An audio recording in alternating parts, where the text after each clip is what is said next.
മുടി നരക്കുന്നത് കാണുമ്പോൾ അയ്യോ വയസ്സായല്ലോ എന്നോർത്ത് വിഷമിക്കാറുണ്ടോ? എങ്കിൽ കേട്ടോ, പ്രായം മാത്രമല്ല ഇതിനു പിന്നിലെ വില്ലൻ. ശരീരം നിങ്ങൾക്ക് തരുന്ന ഒരു വാർണിംഗ് ബെൽ കൂടിയാണത്. സംഭവം സിമ്പിളാണ്.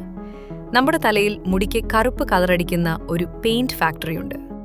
മെലനിൻ എന്നാണ് അതിന്റെ പേര്. ഈ ഫാക്ടറി പണിമുടക്കുമ്പോഴാണ് മുടി വെളുക്കുന്നത്. ഇതെങ്ങനെ സംഭവിക്കുന്നു എന്നല്ലേ? പറഞ്ഞുതരാം. ഒന്നാമത്തെ വില്ലൻ ടെൻഷൻ തന്നെ.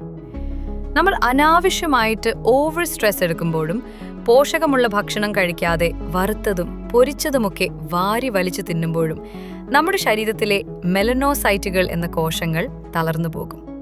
ഇവരാണ് ശരിക്കും മുടിക്ക് നിറം കൊടുക്കുന്നത്. ശരീരം വീക്കാകുമ്പോൾ നമ്മുടെ ബോഡി ബുദ്ധിപൂർവ്വം ഒരു തീരുമാനമെടുക്കും. ആദ്യം ഹൃദയവും തലച്ചോറുമൊക്കെ രക്ഷപ്പെടട്ടെ, മുടി പോയാൽ പോകട്ടെ എന്ന് വെക്കും. മുടിയിലേക്കുള്ള ഓക്സിജനും ന്യൂട്രിയൻസും ബോഡി അങ്ങ് കട്ട് ചെയ്യും. അങ്ങനെ പാവം മുടി പട്ടിണിയായി നരച്ചു തുടങ്ങും. അതുകൊണ്ട് മുടി നരക്കുന്നത് വെറും സൗന്ദര്യ പ്രശ്നമായി കണ്ട് തള്ളല്ലേ. ഉള്ളിൽ പോഷകങ്ങൾ കിട്ടുന്നില്ലെന്നുള്ള ശരീരത്തിന്റെ സൈറണാണത്. ഈ കാര്യം അറിയാത്ത കൂട്ടുകാർക്ക് ഇതൊന്ന് അയച്ചു കൊടുക്കാനും മറക്കണ്ട.